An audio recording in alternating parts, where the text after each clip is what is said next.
మొదటి కొరింథీ పత్రిక 4వ అధ్యాయము 3-4 వచనాలు నేనే చదువుతాను, దయచేసి చిత్తగించండి. మొదటి కొరింథీ పత్రిక 4వ అధ్యాయము 3-4 వచనాలు చదువుతాను, గమనించండి. దేవుడు పంపించిన వాక్కు విందాం.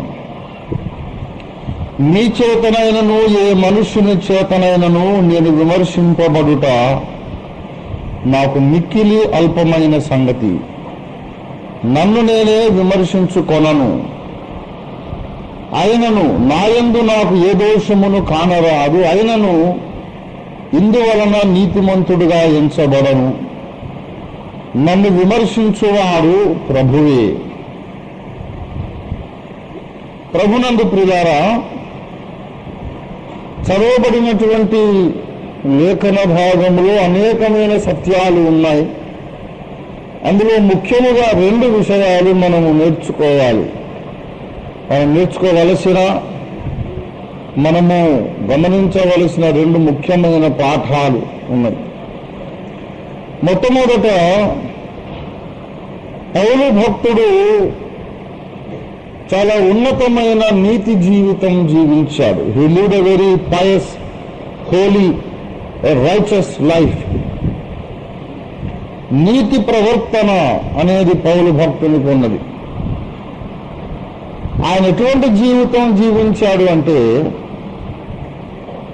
తన్ను తాను ఎంతగా తరచి పరిశోధించుకున్నా ఏ తప్పు తనకు కనబడలేదట. తనలో తనకు ఏ తప్పు కూడా కనబడడం లేదు అని మాట్లాడుతున్నాడు. ఆ వెంటనే ఇంకో మాట మాట్లాడుతున్నాడు. ఏంటంటే, అయినను ఎందువలన నేను నీతిమంతుడుగా ఎంచబడను అని కూడా మాట్లాడుతున్నాడు. 4వ వచనములోనే 2 విషయాలు ఉన్నాయి. నా యందు నాకు ఏ దోషము కానరాదు. అయినను ఇందువలన నేను నీతిమంతుడుగా ఎంచబడను. నీకు ఏ తప్పు కనిపించనంతగా నీవు నీతిమంతుడుగా జీవించినట్లయితే ఏమండి, మరి ఎందుచేత దీనివల్ల నీతిమంతుడుగా ఎంచబడవు అనే ఒక ప్రశ్న మన మనస్సులో తలెత్తుతుంది. నా యందు నాకే దోషము కానరాదు అన్నాడంటే అర్థం ఏంటి? ఏదైతే తప్పు అని తనకు తెలుసో అలాంటి పనులు ఆయన ఎప్పుడు చేయలేదు. ఏదైతే చేయకూడదు అని ఇంకొకరు చెప్తున్నాడో అది ఆయన ఎప్పుడు కూడా చేయలేదు. తన మనస్సాక్షి ప్రకారం ఆయన నీతిమంతుడు. తన మనస్సాక్షి, ఇప్పుడు మనం తప్పు చేసామని చెప్పాల్సిందేది మన మనస్సాక్షి కదా. మనం తప్పు చేశామో లేదో మనం చెప్పడానికి దేవుడు మనలో ఉంచిన జడ్జి, న్యాయాధిపతి పేరు మనస్సాక్షి. కనుక పౌలు యొక్క మనస్సాక్షి పౌలు మీద ఎలాంటి దోషారోపణ కూడా చేయడం లేదు. ఈ మనస్సాక్షి అనేది మన హృదయంలో భాగం. అంటే హృదయములో భాగం. హృదయం అనేది మళ్ళీ టెక్నికల్ విషయాల్లో పోతే లేట్ అయిపోతుంది. హృదయము అనేది మానవ జీవితపు రాజధాని. అంటే మానవ జీవితపు రాజధాని. జీవితం ఒక రాజ్యం అయితే ఆ రాజ్యాన్ని పరిపాలించే అధికారి ఎక్కడ హృదయంలో కూర్చుంటాడు. అందుకే నీ హృదయములలో క్రీస్తును ప్రభువుగా ప్రతిష్ఠించుదని 1 పేతురు 3:16 చెప్పారు. ప్రభువుగా అంటే రాజుగా. యేసయ్యను రాజుగా మనము ప్రతిష్ఠించుకోవాల్సింది మనస్సులో కాదు. Not in the mind. He must be the king in the heart. హృదయములో నుండి తీర్మానాలు, నిర్ణయాలు బయలుదేరుతాయి. హృదయములో నుండి బయలుదేరే నిర్ణయాలకు మన అన్ని అవయవాలు లోబడి పనిచేస్తాయి. హృదయము ముఖ్యము కనుకనే నా కుమారుడా నీ హృదయము నాకిమ్ము అని మాట్లాడాడు కదా. కనుక చాలా ప్రాముఖ్యమైన విషయం మనం గమనించాలి ఏంటంటే, మానవ జీవితపు రాజధాని ఏది చెప్పండి? హృదయము. హృదయం. సామెతల గ్రంథము 4వ అధ్యాయము 23వ వచనం చూడండి దయచేసి. 4:23 నీ హృదయములో నుండి జీవధారలు బయలుదేరును కాబట్టి అన్నిటికంటే ముఖ్యముగా అది నీ హృదయమును భద్రముగా కాపాడుకొనుము. దేవుని బిడ్డలారా, అన్నిటికంటే ముఖ్యమైనది హృదయం. అందుకే యేసయ్య ఏమడిగాడు? నీ హృదయము నాకు ఇమ్ము. హృదయం ఇచ్చినట్లయితే అక్కడ కూర్చొని ఆయన ఏం చేస్తాడు? జీవితం అంతటిని ఆయన కంట్రోల్ చేయగలుగుతాడన్నమాట. ఆ హృదయం అనేది ఒక రాజధాని నగరము, అక్కడ సింహాసనం ఉన్నదనుకుంటే అక్కడనే ఒక న్యాయాధిపతి ఉన్నాడు. హృదయము లోపలనే ఒక న్యాయాధిపతి ఉన్నాడు. ఆ న్యాయాధిపతి పేరు మనస్సాక్షి. ఈ మనస్సాక్షి అనేవాడు మన తప్పులు నిర్వహిస్తూ ఉంటాడు. నువ్వు తప్పు చేశావు అని చెప్పాల్సింది మనస్సాక్షి.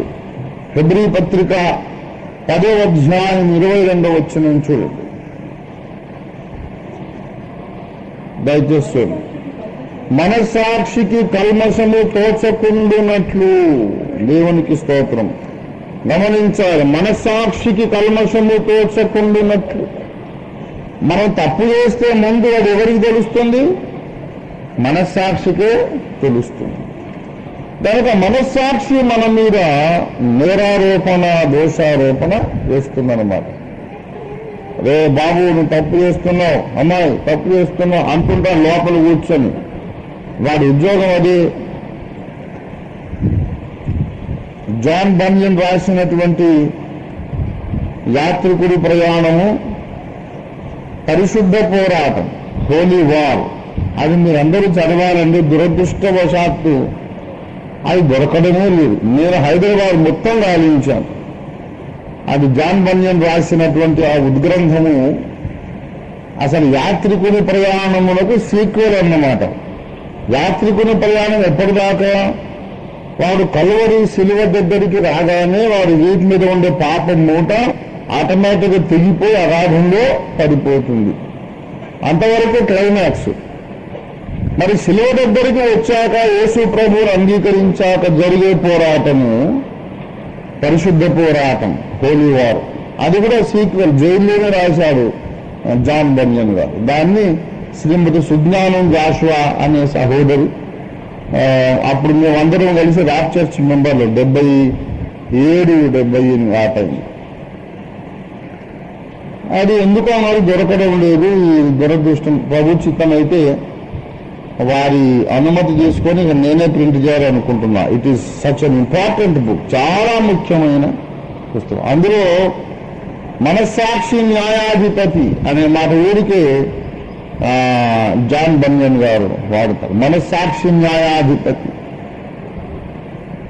Justice conscience.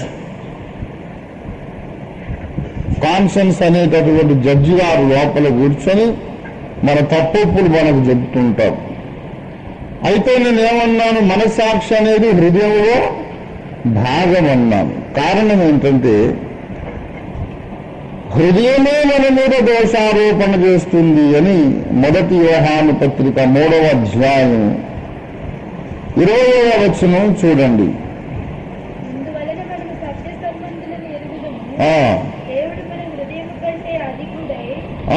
దేవుడు మన హృదయము కంటే అధికుడై సమస్తమును ఎరిగి ఉన్నాడు కనుక. చూసారా, హృదయము ఏ విషయాల్లో మన యందు దోషారోపణ చెయ్యును ఆయా విషయాలలో మన హృదయాలను ఆయా విషయాల్లో సమ్మతిపరుచుకుందాం. 21వ వచనం కూడా చదువమ్మా. ప్రియులారా, మన హృదయము మన యందు దోషారోపణ చేయని ఎడల దేవుని ఎదుట ధైర్యము గలవారమగుదుము. హెబ్రీ పత్రిక 10:23లో మనస్సాక్షికి కల్మషము తోచును అని చెప్పాడు. మొదటి యోహాను 3:21లో మన హృదయము మన మీద దోషారోపణ చేయనన్నాడు. అందుకే నేను ఏమన్నానంటే ఈ మనస్సాక్షి అనేది హృదయం అనే దర్బారులో ఒక భాగము. కనుక ఈ మనస్సాక్షికి దేవుడు పెట్టిన ఉద్యోగం అది. నా పిల్లలు తప్పు చేస్తే, మనుషులు తప్పు చేస్తే వాళ్ళకి వెంటనే రిమైండ్ చేస్తా ఉండాలి. నా చట్టాలు, నా శాసనాలు జ్ఞాపకానికి తెచ్చి ఇదిగో నువ్వు తప్పు చేస్తున్నావు అంటూ ఉండాలి. దాని జాబ్ అది 24 గంటలు అదే చేస్తుంటుంది. అయితే మనస్సాక్షి అనే దాంతో ఒక ఇబ్బంది ఉన్నది, ఒక చిక్కు ఉన్నది. That can be programmed to give the wrong judgment. That is the whole problem. మనస్సాక్షి అనేది 100% ఇండిపెండెంట్ డివైన్ వాయిస్ కాదు. 100% స్వతంత్రమైన తీర్పులు ప్రకటించే దైవస్వరము కాదు. చాలా మంది అనుకుంటారు, తప్పది. మనలోని మనస్సాక్షి దేవుని స్వరముతో సమానమే, ఇండిపెండెంట్ జడ్జి కాదు. అది పరిస్థితుల వలన ప్రభావితం అవుతుంది, ఇన్ఫ్లుయెన్స్ అవుతుంది. మనము దానికి ఇచ్చే టీచింగ్స్ వలన అది ప్రభావితం అవుతుంది. మనస్సాక్షి కంప్యూటర్ లాంటిది. నేను కలర్ అని రాశాను, COLOUR కలర్. చిన్నప్పుడు నేను నేర్చుకునే స్పెల్లింగ్ అది. కలర్ అని రాస్తే మన కంప్యూటర్ రిజెక్ట్ చేస్తుంది, రాంగ్ అని రెడ్ లైన్ వస్తుంది. ఎందుకంటే latest American spelling COLOR, UR తీసేశారు. అమెరికన్స్ అందరు కంప్యూటర్స్ ఎక్కువ వాళ్ళు కదా, డామినేషన్ డిజైనింగ్ అంతా. కాబట్టి ఫేవర్ FAVOR, UR పెడితే రెడ్ లైన్ వస్తుంది. యాక్చువల్గా it is right, dictionary spelling అది. బ్రిటిష్ స్పెల్లింగ్ కొడితే ఈ కంప్యూటర్ యాక్సెప్ట్ చేయదు. అమెరికన్ స్పెల్లింగ్స్ వేరు, రెడ్ లైన్ వస్తుంది. వస్తే కూడా నేను కొన్నిసార్లు పట్టించుకున్నా, నీ ముఖం లేదు, నువ్వు అమెరికా ఇంగ్లీషు, నాదేమో బ్రిటిష్ ఇంగ్లీషు అని దాన్ని అట్లనే బండగా ప్రింట్ చేయిస్తాం. దానికి ముందు ప్రోగ్రామ్ చేసిన వాడు ఏం చేశారు, స్పెల్ చెక్ కొట్టగానే దాని మెమరీ లోపలికి వెళ్ళిపోతుంది. ఈ మాటను మెమరీలో వెతుక్కుంటుంది. ఇప్పుడు వీడు కొట్టిన స్పెల్లింగ్ మెమరీలో లేదు కాబట్టి రాంగ్ అంటది. అయితే మెమరీలో దానికి ఒరిజినల్ గా ఫీడ్ చేసిన వాడు సరైనది ఫీడ్ చేసి ఉండాలి కదా. కనుక కంప్యూటరు దానికి ఎవడైనా ఒక రాంగ్ స్పెల్లింగ్ కొట్టాడు అనుకోండి ఒరిజినల్ మెమరీలో, మనం ఎప్పుడు కరెక్ట్ స్పెల్లింగ్ కొట్టినా తప్పు అంటది. రాంగ్ కొట్టినప్పుడే అది ఆరే శబాష్ కూడా బలి చేసినప్పుడు అంటది. కంప్యూటర్తో వచ్చిన ప్రాబ్లం. అలాగే హ్యూమన్ కాన్షియన్స్ కూడా మొదటి నుండి దానికి మనం ఒకటి నేర్పిస్తే అదే రైట్ అనుకుంటుంది అన్నమాట. అది అమాయకమైన పసిబిడ్డ వంటిది. ఇప్పుడు శక్తి బలిజలు అంటాం ఆంధ్ర వైపు, లేకపోతే ఇక్కడ మనది డౌన్లోడ్ అని అంటాం. గ్రాంధికంగా గవర్నమెంట్ పరిభాష కళ్ళు గీత కార్మికులు. వీళ్ళు ఏం చేస్తారంటే కళ్ళు తీసి 6 నెలల పసికంలో టైం ఉంటే వాడిని నోట చెంచా కళ్ళు పోస్తూ ఉంటారు. వానికి అలవాటు అయిపోద్ది అనమాట. వాళ్ళ ఉద్దేశం ఏంటంటే మజ్జిగ తాగుతాం కదా సార్, అట్లే సలువ ఇంత ఎండాకాలము కళ్ళు తాగితే చల్లగా ఉంటుంది, బాగుంటుందని వాళ్ళ యొక్క ఉద్దేశం. వాడు బాల్యం నుండే కళ్ళు దాగి పెరుగుతాడు. పెద్దయిన తర్వాత వాడి మనస్సాక్షి గద్దించదు. కళ్ళు తాగితే నేను తాగితే గద్దిస్తుంది. ఎందుకంటే నాకు ఎప్పుడు అలవాటు లేదు. చిన్నప్పటి నుంచి పెద్దలు కళ్ళు సుట్ట వీడి అని అపవిత్రమైనది రా, చిచి అశుద్ధం ముట్టుకుంటావా అన్నట్టు పెంచారు. నా మనస్సాక్షికి ఆ సిగ్నల్, ఆ పాయింట్ ఫీడ్ అయిపోయింది. చిచి కళ్ళు అంటే అసహ్యము, అపవిత్రము. కనుక నేను ఎవరైనా కళ్ళు తాగండి అని అంటే, మొన్న నేను ఇంకెవరో కలిసి వెళ్తున్నాం బస్సులో, ఎవరెవరు ట్రైన్లో గుంటూరుకి వెళ్ళేటప్పుడు ఆ బీబీనగర్ దగ్గర పోతాడు కదా, గుంటూరుకు ఏమంటారు నడిపూడికి వెళ్ళేది. అక్కడ ఎందుకో ఆగింది. చాలా మంది వాటర్ బాటిల్స్ ఉంటాయి చూసారా, కిన్లే వాటర్ బాటిల్ తీసుకొచ్చి అమ్ముతున్నారు. నాకే దాహం అవుతుంది, వాటర్ ఏమో తీసుకురండి మేము అడుగుతున్నాం. అయితే కిన్లే వాటర్ బాటిల్స్ లో వాళ్ళు కళ్ళు వేసి అమ్ముతున్నారు. దగ్గరికి వచ్చి కళ్ళు కూడా తాగుతావా, కళ్ళు చల్లగా తాగండి మంచిగా ఉంటుందని చెప్తూ దుంపదు. కళ్ళు లేదు ఏమి లేదు, వద్దులే వద్దమ్మా వెళ్ళిపోమయ్యా, మంచిగా ఉంటుంది బరా సలువ చూడు. ఎండ మండిపోవట్లేదు, ఈ పల్నాడు ఎక్స్ప్రెస్లో పోతు ఎండ మండిపోవట్లేదు, మండని ఏం కాదు అనిపించి. అంటే ఎందుకు ఆ మాట అనగలిగాను అంటే, నేను వాళ్ళకంటే పరిశుద్ధుందనే సంగతి కాదు అక్కడ, నా మనస్సాక్షికి అలవాటు అయిపోయింది దాన్ని ఖండించడం. మనస్సాక్షికి మనకు నడుపు ఉంటే అట్లా. ఇప్పుడు టెర్రరిస్టులు ఉన్నారు, మీరు ఎవరన్నా ఒక మనిషిని చంపమని ఒక అత్తిస్తే మీరు చంపగలరా? అమ్మ బాబోయ్, మనకు ఆ తలంపు రాగానే మనం భయపడిపోతాం కదా. మరి టెర్రరిస్టులు ఎంత ఈజీగా చంపుతారు? వాళ్ళు మనుషులేనా, రాక్షసులా? రక్త మాంసాలు చీమునెత్తులు లేదా? తల్లులు చెల్లెళ్ళు తండ్రులు అన్నలు లేరా? వాళ్ళు మనుషులు గారా? ఎలా చంపుతున్నారు? ఎందుకో తెలుసా? బాగా వినండి. వేదాంతము అధికముగా వేదాంతము అంటబట్టించుకొని వాళ్ళు ఉగ్రవాదులైపోతున్నారు. అధికముగా వేదాంతం అంటబట్టించుకొని హంతకులైపోతున్నారు. ఉగ్రవాదులను తయారు చేస్తున్న వేదాంతం ఏంటో తెలుసా? పుట్టిన ప్రతి మనిషి చావక తప్పదు. All have to die sooner or later. అందరూ తప్పక చచ్చిపోవాలి, ఇప్పుడు కానీ రేపు కానీ ఎల్లుండి కానీ. చావక బ్రతుకుండే మనిషి ఎవడు లేదు. కనుక ఒకరోజు ముందు పంపిరండి వల్ల నష్టం ఏమీ లేదు, ఎలాగో చావక తప్పదు కదా. కనుక ఒక మనిషికి ఇంకోటి, జీవితం అనేది బాధలమయము, కష్టాలమయము, సమస్యలమయము. ఒక విధంగా వారికి విడుదల కూడా మనం కలిగిస్తాం. ఈ రకంగా చెప్పి వాళ్ళను హంతకులను తయారు చేస్తాం. ఒక పసిపిల్లవాడిని తీసుకుపోయి వాడిని బాగా నూరిపోసి లోకములు ఎంత సఫరింగ్ ఉందో చూడు. Shows a mercy on him, deliver him with a bullet అని. అంత డేంజరస్ టీచింగ్ అన్నమాట. వాడికి అందుకే తప్పిదేస్తుంది అనిపించదు.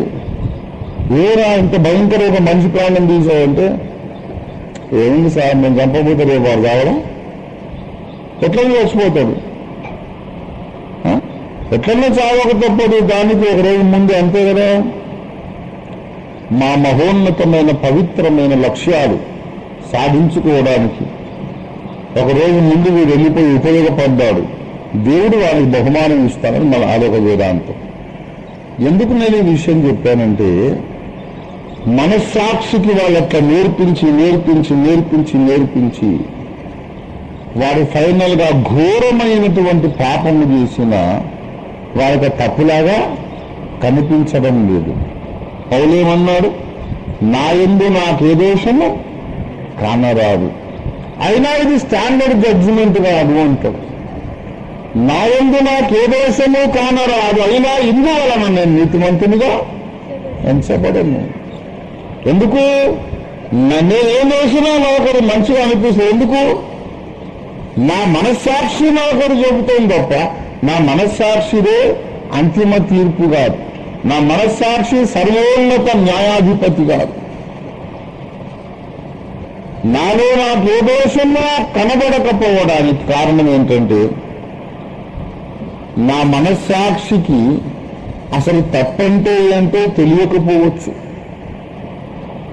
నా మనస్సాక్షికి ఏది పరిశుద్ధతో ఏది పాపమో తెలియదేమో.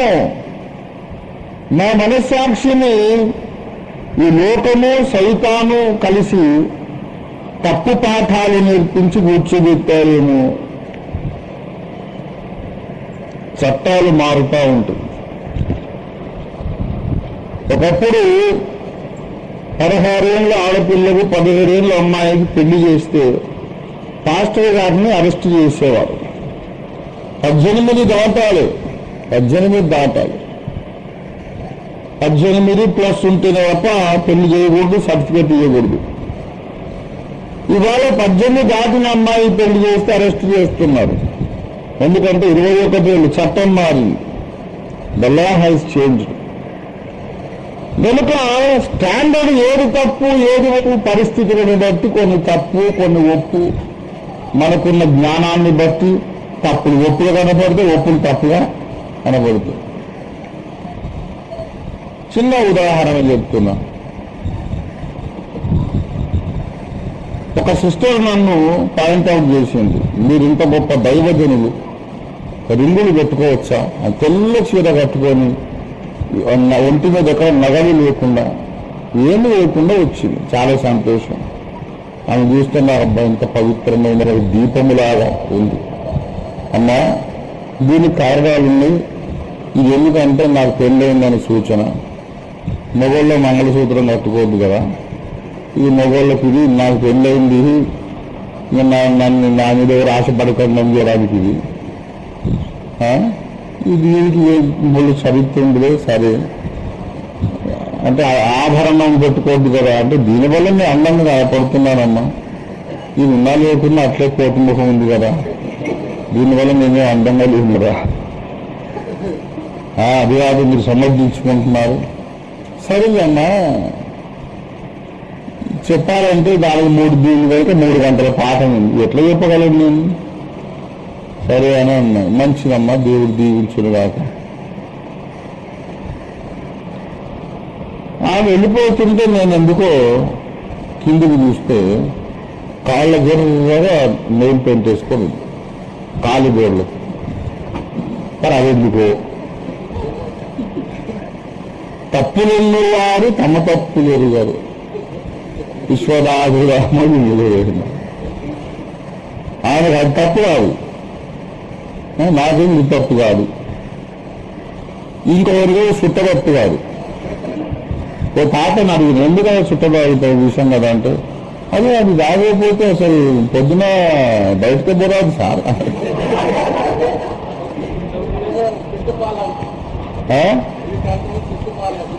చెట్టు పాలు, ఇది కలిమ, అదైతే ఆవు పాలు తాగితే ఎట్లా తప్పు, అది చెట్టు పాలు అని కాదు, కరెక్ట్. మరి ఈ రకంగా వాళ్ళకేమో కళ్ళు తప్పు కాదు, వీరికేమో చుట్ట తప్పు కాదు, ఒకరికేమో రింగు తప్పు కాదు, ఒకరికేమో నెయిల్ పాస్ తప్పు కాదు. ఒకసారి నేను ఐటీఐ చేసిన తర్వాత టెక్నికల్ మనిషి కాదు, టెక్నీషియన్. నేను చిన్న స్క్రూలు ఇప్పాలి ఎక్కువ మాకు.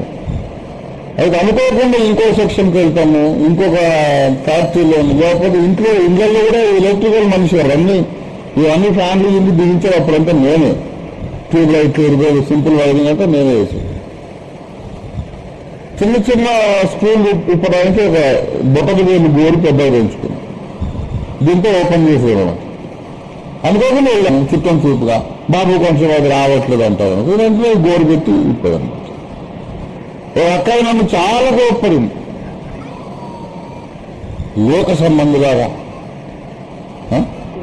ఏంటి ఆ గోరు? సాక్ష్యం ఉండాలి. మనం చూసిన వాళ్ళు, మనం పరిశుద్ధులు మనం గ్రహించాలి, దేవుని బిడ్డలు మన ప్రత్యేకత ఉండాలి మనకు. ఏంటిది అని మా అక్క అంటే నాకు చాలా ప్రేమ. నాకున్న లైఫ్లో బలహీనత అంతా ప్రేమ ఒకటే. ప్రేమ ఈజ్ మై వీక్నెస్. చేసిన తప్పులు నాకైన నష్టాలను ప్రేమతోనే ఉన్నాయి అనమాట. అరే అక్కింత మాట వెంటనే కట్ చేసేస్తాను.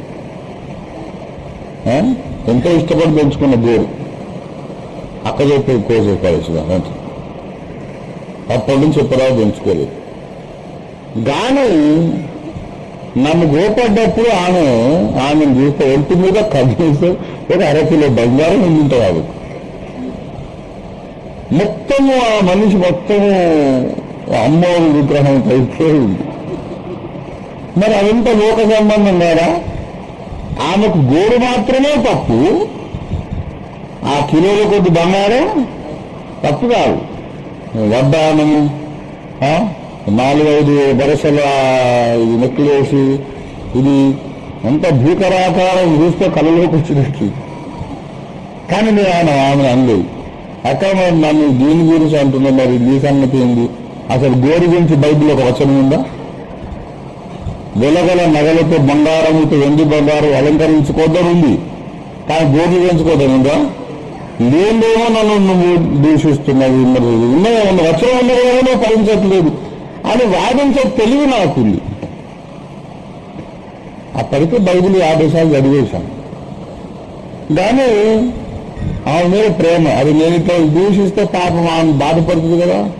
అరే నువ్వే యుగాన్ని తప్పు చెప్తున్నా సరే ఇది తీసేశా. అది నా సంస్కారం, నా ప్రేమ.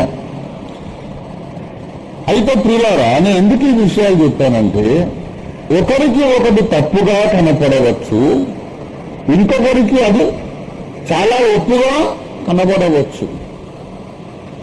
ఒకరికి ఒకటి పాపముగా కనపడవచ్చు, అది ఇంకొకరికి పరిశుద్ధతగా కనబడవచ్చు.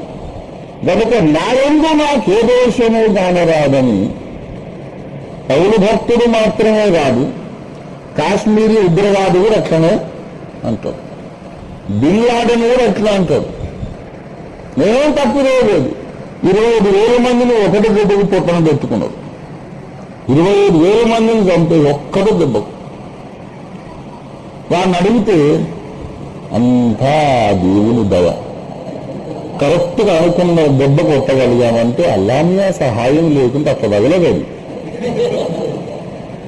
ఎంత ప్లాన్లు చేసినా దేవుని మహాకృప లేకుంటే అంత గురిగా మనం చేయలేదు.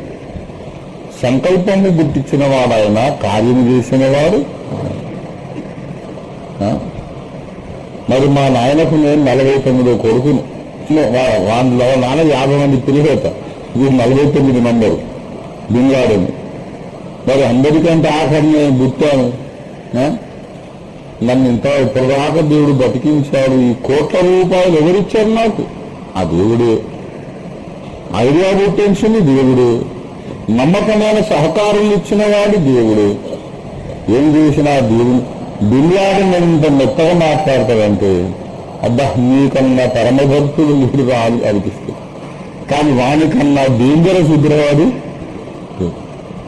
ఎంత డేంజరో చెప్పలేమన్నమాట. అంత మెత్తగా సాఫ్ట్గా. బిన్ లాడెన్ ఉపన్యాసం ఒకసారి టీవీలో వస్తాను అనుకున్నా. వాడి వాయిస్ అంత బాగుందంటే నాకంటే మంచిగా మాట్లాడుతున్నాడు వాడు. వాడు తప్పు చేశాను ఎన్నుకోవడం లేదు, నేను చేసింది మంచిది అంటున్నాడు. గనుక ప్రియులారా, మన యందు మనకు దోషము కానరాకపోవడము మనకు తిరుగులేని సర్టిఫికేట్ కాదు. పాపము చేసే చాలా మందికి వాళ్ళలో తప్పు కానరాదు. 19వ కీర్తనలో ఏనాడో దాన్ని అడిగాడు కదా, 12వ వచనంలో, తన పొరపాటును కనుగొనగలవాడు ఎవడు?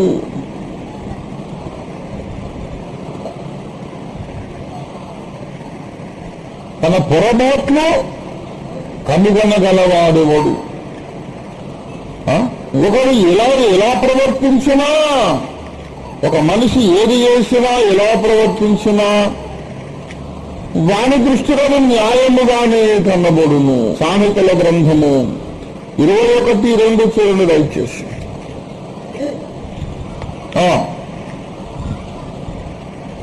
చదవండి.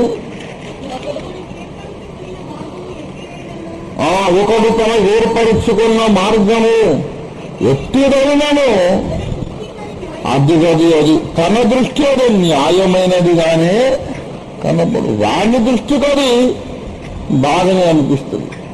ఏమండి, కొంతమంది ఎన్ని చెప్పినా వాని తప్పు మార్గంలోంచి మల్లుకోడు.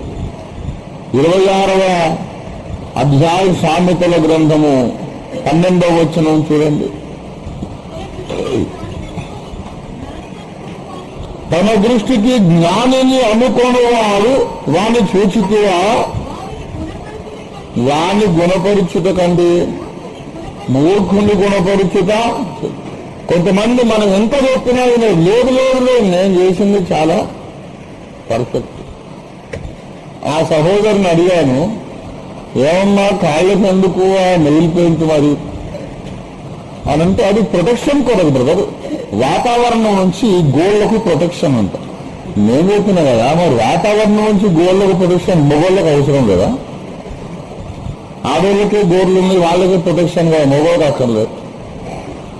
ఒకసారి గొప్ప పాస్టర్మ గారు ఎర్రగా మూతికి అది లిప్స్టిక్ పూసుకొని వచ్చి కొంచెం నాకు చనువు ఉన్నది ఆమెతో, నాకు వదిన వరుస అవుతుంది చనువు. ఏం వదినమ్మా మూతంతా ఖరాబ్ చేసుకొని పోరాడు ఇక్కడ రామాట ఏం వికారం అని అడిగారు.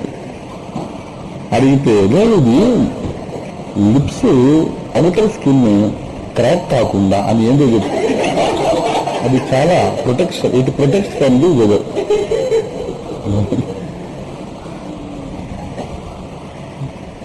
మరి మొగోళ్ళకు వద్దా లిప్స్టిక్? మొగోళ్ళకు మా కూడా క్రాస్ అవుతుంది. మరి మొగోళ్ళని పెట్టుకోరు. It is an attempt to look more beautiful, అందముగా కనపాలనే ఒక ప్రయత్నం. లిప్స్ అంటే అవుటర్ స్కిన్ వెరీ డెలికేట్ అంట, అది ఎవరికంటే నాకు కూడా తగులుతున్నాం. అది మేము కూడా పెట్టుకుంటే ఎట్లుంటే లిప్స్టిక్ అబ్బాయి చూడలేమంటారు. మరి అది అసలు సంగతి. ఆమెకే లిప్స్టిక్ తప్పు కాదు, ఏమికే వడ్డానం తప్పు కాదు, ఏమికేమో నెయిల్ పాలిష్ తప్పు కాదు. దైవజనుడు హెయిర్ డై చేసుకోవచ్చా అది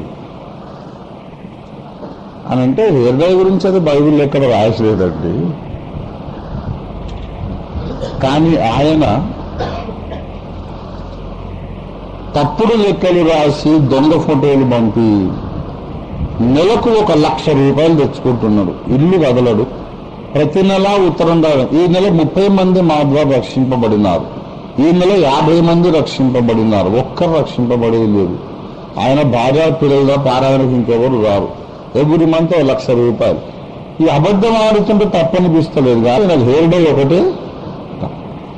అంటే మనుషులు ఒక్కొక్కరి మనస్సాక్షి ఒక్కో రకంగా పనిచేస్తుంది. నాయందు నాకే దోషము కానరాదని మనం అనుకున్నంత మాత్రాన మనం నీతిమంతులం అనేది తిరుగులేని అల్టిమేట్ సర్టిఫికేట్ ఏమీ కాదు. అందుకే పౌలు అంటాడు, నా మనస్సాక్షికి తెలిసినంత వరకు తప్పు లేకుండా నేను జీవించాను. కానీ నా మనస్సాక్షికి ఒక విషయంలో ప్రాపర్ ఎడ్యుకేషన్ లేకపోవచ్చు.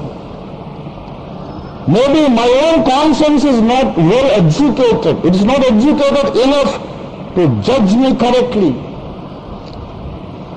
So I depend upon God's perfect judgment. నా మనస్సాక్షి దానికి సరిగ్గా చదువు రాక, దానికి సరిగ్గా వాస్తవాలు తెలియక అమాయకుడు మనస్సాక్షి. దానికన్నీ తప్పుడు పాఠాలు నేర్పించవచ్చు, నేనేమో తెలియదు. ఏదో ఒక విషయంలో ఇదేం తప్పు కాదులేమమ్మా, ఇదేం తప్పు కాదులేమమ్మా అన్న మనస్సాక్షి నేను నేర్పిస్తే అది 4 సార్లు విని అట్లనా సరే తప్పు కాదా మంచిది అంటది. అప్పటి నుండి నేను ఎప్పుడు ఆ కార్యం చేసినా ఇది రైటే ఇది రైట్ అంటుంటాను అనమాట. అది that is the whole problem with the conscience. అందుచేత మనస్సాక్షి మన ప్రవర్తనను రూపుదిద్దుతుంది. దానికంటే మొదట మన మనస్సాక్షిని మనం వాక్యానుసారంగా రూపుదిద్దుకోవాలి.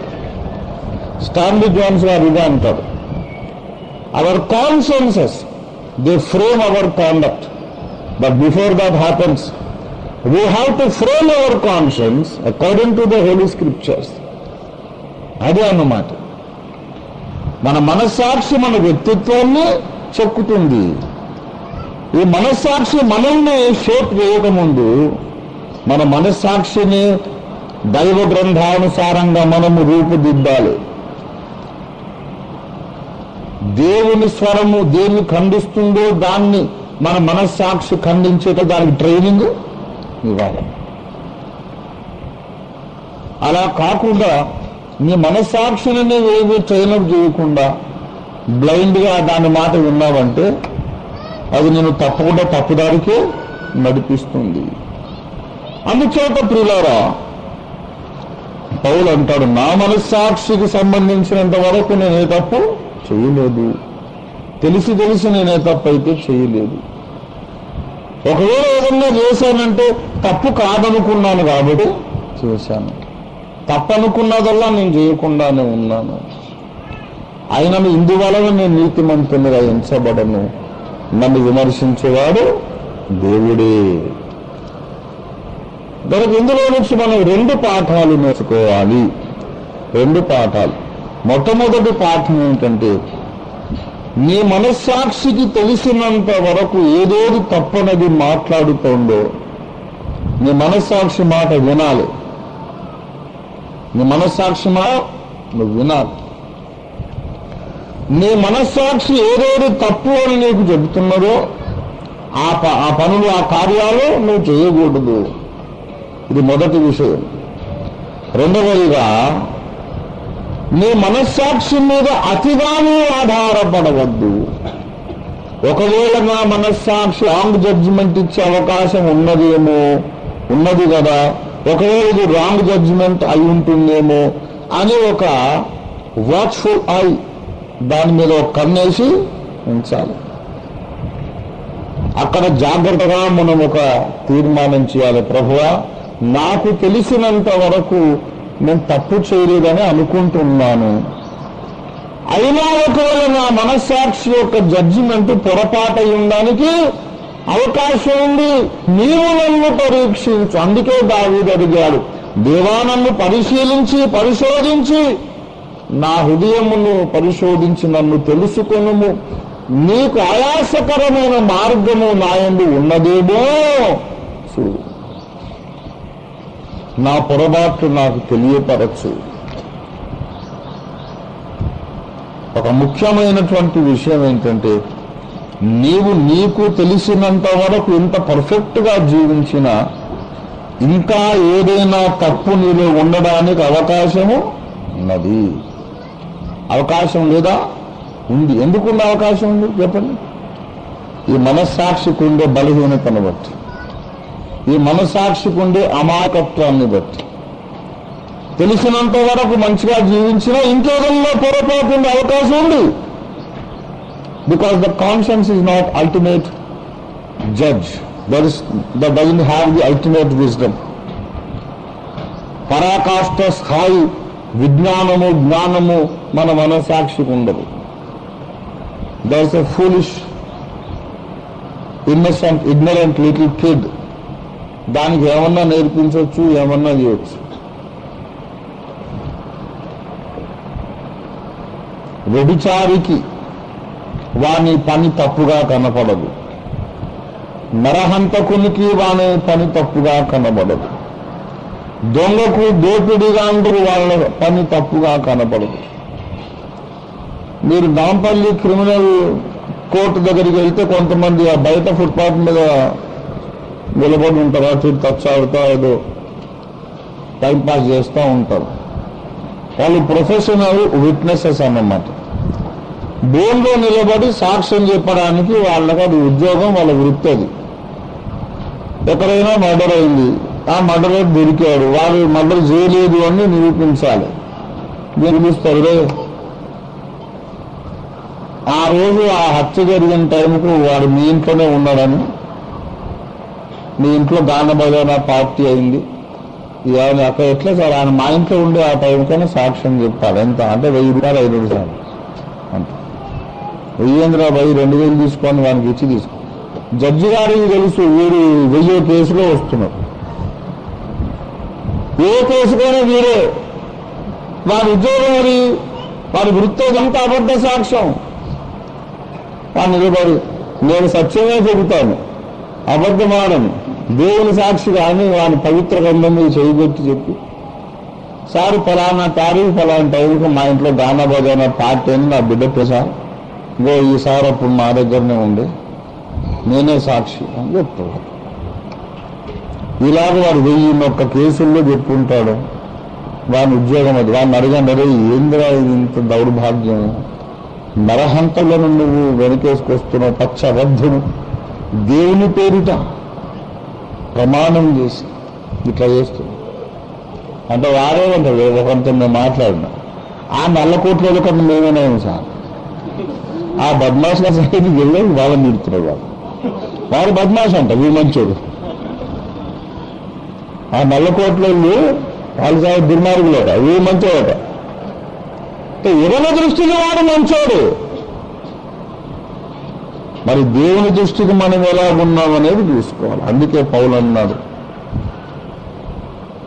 నాకు తెలిసినంత వరకు నేను తప్పు చేయలేదయ్యా, ఆయన దీనిని బట్టి నేను నీతిమంతుణ్ణి కాదు, దేవుడు నన్ను కూర్చి అన్నప్పుడే నేను నీతిమంతుణ్ణి.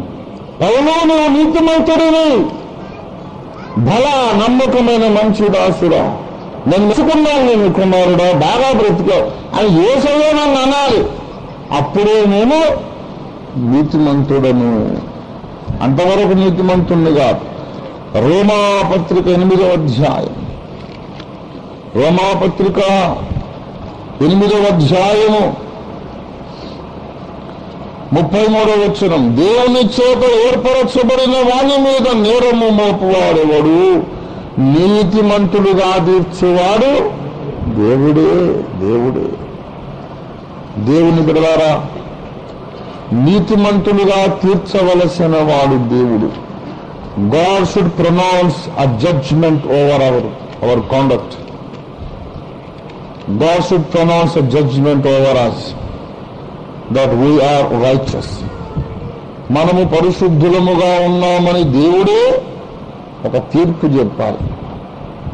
అలాంటి తీర్పు ఎవరి మీద ప్రకటించబడిందో వాడే ధన్యుడు, అదృష్టవంతుడు, భాగ్యవంతుడు. లూకా సువార్త 18వ అధ్యాయము 13 చూడండి. 18:13 అయితే సుంకరి దూరముగా నిలుచుండి ఆకాశం వైపు కన్నులెత్తుటకైనను ధైర్యము చాలక ఓ రొమ్ము కొట్టుకొని దేవా దేవా పాపినైన నన్ను. దానికి అసలు ఆర్గ్యుమెంటే లేదు. ఏదో పలానా తప్పు చేసినప్పుడు కండిషన్ వేరు ఉండే సార్, అప్పుడు సిచ్యువేషన్ బట్టి అట్లా చేయవలసి వచ్చింది అని ఏమంటాడు వాడు. There is no argument, no justification. సమర్థింపు లేదు. అయ్యా అయిపోయింది, అయ్యా కరుణించు, పాపిని నాయన ఎందుకు చేసేవారు అట్లా, వారు బుద్ధి లేదా అని అంటే ఏదయ్యా మరి బుద్ధి లేకపోతే కదా చేశాను, పాపినిగా నువ్వు సచ్చిన పాపిని ఎందుకు చంపుతావు ఆయన, ఒప్పుకున్నా కదా తప్పని. ఇవాళ 2 ఆర్గ్యుమెంట్ లేదు. నేను పాపిని ఆయన, నువ్వు కరుణించు, నేను పాపిని, నువ్వు కరుణించు. ఆశ్చర్యం ఏంటంటే పరలోకపు దేవుడు వచ్చి ఈ సుంకర్ని పట్టుకొని, you are a very righteous man, నువ్వు నీతిమంతుడు వెళ్ళు అన్నా. దేవుని బిడలారా, ఈ భూలోకపు కోర్ట్స్లో కూడా, న్యాయస్థానాల్లో కూడా అప్పుడప్పుడు నేరస్తులను కూడా నిర్దోషులుగా విడుదల చేస్తారు. అలాంటి ఒక సిచ్యువేషన్ అంటే benefit of doubt. Benefit of doubt, అనుమాన లాభము. అంటే అనుమానాస్పదంగా ఉంది, వీడు ఫలానా తప్పు చేశాడు అనే సంగతి 100% ఆధారాలు ఉన్నాయి. కానీ చేయలేదేమో అనడానికి కూడా కొన్ని ఆధారాలు ఉన్నాయి. జడ్జి గారు అటో ఇటో నిర్ణయించుకోలేకపోతే మన భారతీయ న్యాయస్థానము, బ్రిటిష్ న్యాయస్థానం యొక్క మనమంతా అక్కడికి కాపీలే. అంబేద్కర్ రాసిన, అది రాసిన, ఎవరు రాసినా బ్రిటిష్ నుంచి కాపీ కొట్టింది. ఇంకా ఎంత ఏం రాసింది లేదు. అయితే మన పెనల్ కోడ్, శిక్షా స్మృతి, దాంట్లో ఉన్నటువంటి ఒక ముఖ్యమైన సూత్రం ఏంటంటే 1000 మంది దోషులు తప్పించుకున్నా పర్వాలేదు కానీ ఒక్క నిర్దోషికి కూడా శిక్ష పడకూడదు. 1000 మంది నేరస్తులు తప్పించుకోవచ్చు, కానీ ఒక్క నిర్దోషికి కూడా మనం పొరపాటున శిక్ష వేయకూడదు.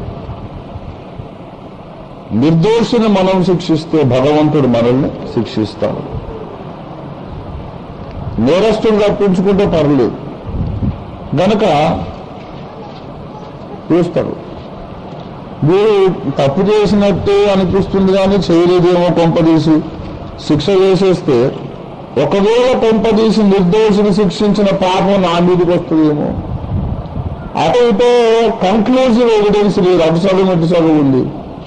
సో బెనిఫిట్ ఆఫ్ డౌట్, ఈ డౌట్ఫుల్ సిచ్యువేషన్ బట్టి బుద్ధాయికి బెనిఫిట్ అవుతుంది.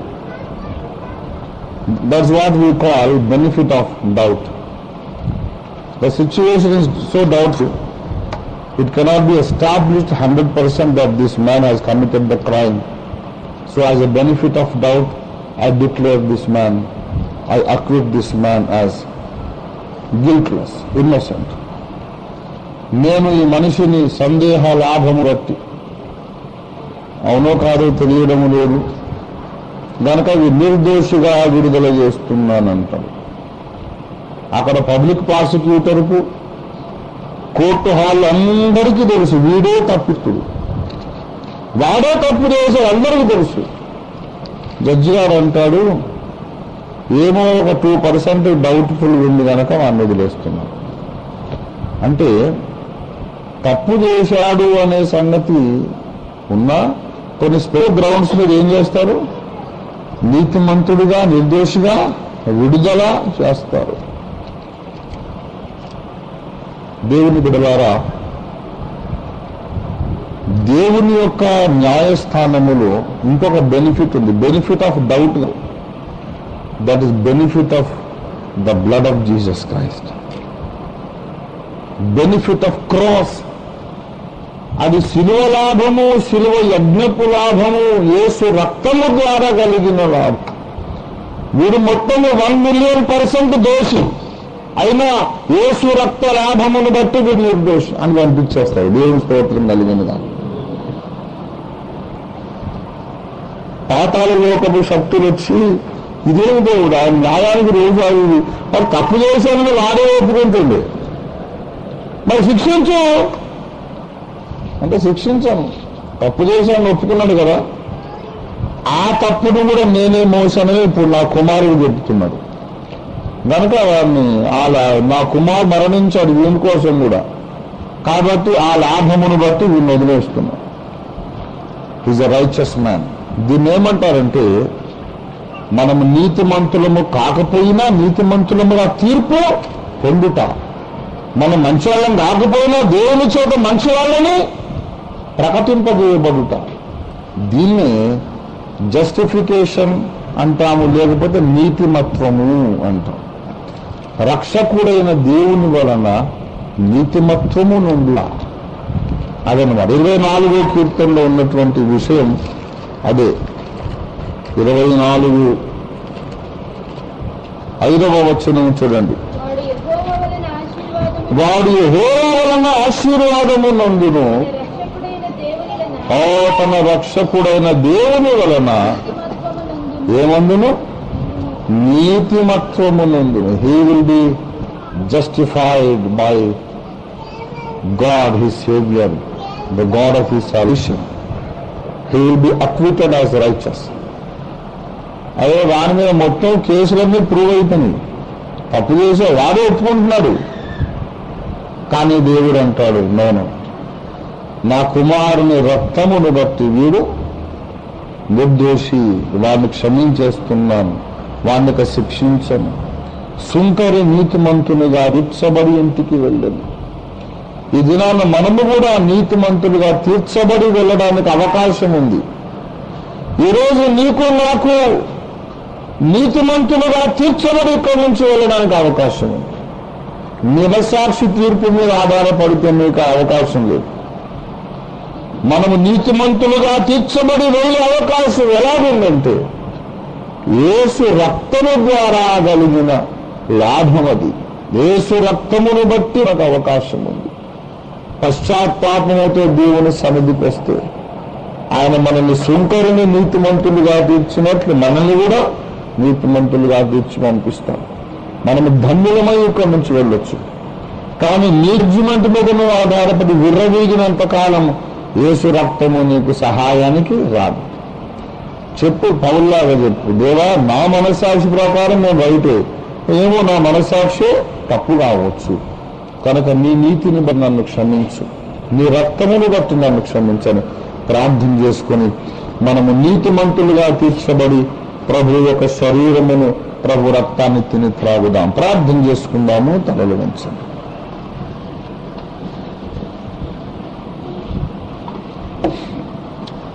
ఇది ప్రార్థనా సమయం, ఇది సిద్ధపాటు సమయము, ఇది స్నాన సమయము. హల్లెలూయా, హల్లెలూయా, హల్లెలూయా. కరుణగల దేవా, నన్ను కరుణించుమయ్యా, నన్ను క్షమించుమయ్యా. అయ్యా, నా తీర్పు మీద నేను ఆధారపడజాలను నాయనా,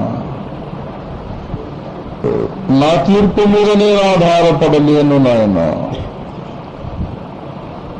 నా దృష్టికి నేను బాగుండవచ్చును గాని నిజానికి నీ దృష్టిలో నేను దోషినై ఉండవచ్చు. నన్ను క్షమించుమని వేడుకుంటున్నాను తండ్రి.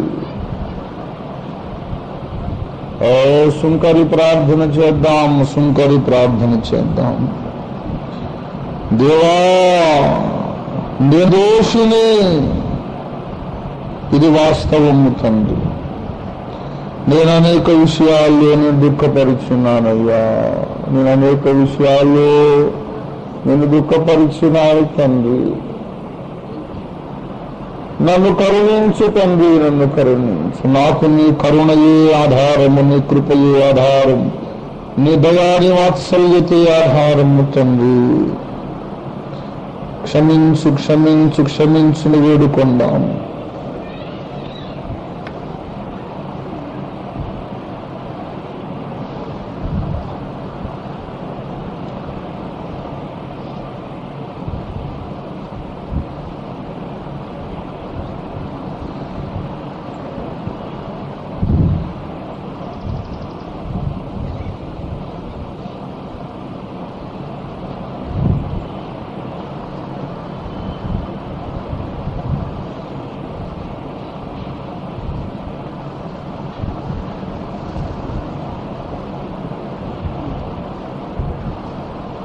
అవును తండ్రి.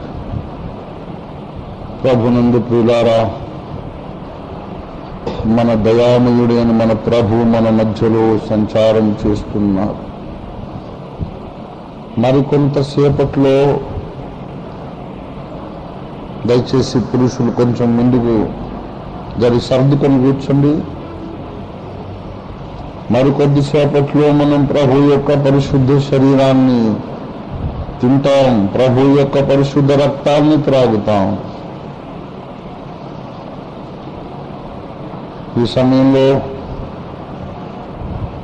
పరిశుద్ధ లేఖనపు హెచ్చరికను జ్ఞాపకం చేసుకుందాం.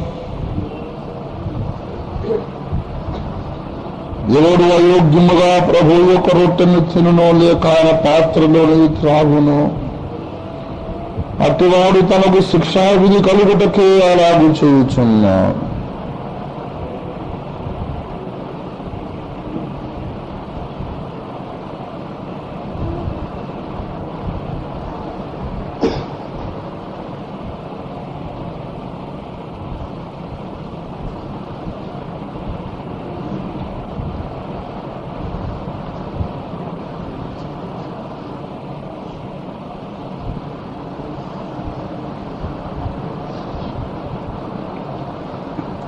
దీని బిడలారా, మనం అయోగ్యముగా ప్రభు యొక్క బలలో పాలు పొందవద్దు. మనం పరిశుద్ధులుగా, యోగ్యులుగా, నీతిమంతులుగా, దేవునికి ఇష్టలుగా ప్రభు వల్ల కార్యక్రమానికి వెళదాం. అలా యోగ్యులుగానే మనం ప్రభు యొక్క శరీరాన్ని భుజించడానికి మనం చేయవలసిన పని, ప్రతి మనుషుడు తను తాను పరీక్షించుకోవాలి. అలాగే చేసి తను ఏదైనా దోషము కనబడితే దాన్ని ఒప్పుకోవాలి. యేసయ్యా ఈ తప్పును క్షమించు నాయనా అని వేదనతో వేడుకోవాలి. ఓ హల్లెలూయా. మన పాపములను మనము ఒప్పుకొనిన ఎడల మన ప్రభు నమ్మినవాడు నీతిమంతుడు గనుక ఆయన మన పాపములను క్షమించి సమస్త దుర్నీతి నుండి మనలను పవిత్రులుగా చెయ్యును. ప్రతి మనుష్యుడు తన్ను తాను పరీక్షించుకోవాలి. మొదట మన మనస్సాక్షి న్యాయస్థానాన్ని లెక్కింపులోకి తీసుకుందాం. మన మనస్సాక్షి న్యాయాధిపతి మాటలు విందాం. ఎక్కడ తప్పు చేశామో మన మనస్సాక్షి చెబుతుంది. దాని విషయంలో పశ్చాత్తాపడదాం. ఆ తరువాత ఒకవేళ మనస్సాక్షి చెప్పని తప్పులు కూడా మనలో ఉండవచ్చు. దానికోసం మనం సుంకరి ప్రార్థన చేద్దాం. అయ్యా నన్ను కరుణించు, నేను దోషిని అని మనం ప్రార్థించినట్లయితే యేసు రక్తము ప్రతి పాపము నుండి మనల్ని పవిత్రులుగా చేయును. యేసు రక్తము ప్రతి పాపము నుండి మనల్ని పవిత్రులుగా చేయును. ప్రార్థించండి. ఇది ఒప్పుకోలు సమయము, ఇది స్నాన సమయము. యేసయ్యా నన్ను క్షమించు, నా మనస్సాక్షికి సరైనటువంటి తీర్పు నేర్పించు నాయనా, నన్ను కరుణించు తండ్రి అని ప్రార్థన చేయండి. ముందు మనస్సాక్షి గర్దించిన పాపాలను ఒప్పుకోండి. ఆ తర్వాత మనస్సాక్షికి తెలియకుండా ఏదైనా మనం తప్పు చేసి ఉండొచ్చు, దాని గురించి కూడా ఆలోచించండి. కొద్ది నిమిషాలు సమయం ఉన్నది. ప్రభువా నా దోషములు క్షమించమని వేడుకుంటూ మనమందరము స్నానం చేద్దాం. అంతరంగ స్నానం అవసరం. అందరికీ యేసు రక్త ప్రోక్షణలు స్నానము చేయడానికి సమయం ఇస్తూ సంఘ కాపరిగా మరికొద్ది నిమిషాలు ఇక నేను మాట్లాడను. అందరూ సమయాన్ని దయచేసి సద్వినియోగం చేసుకోండి.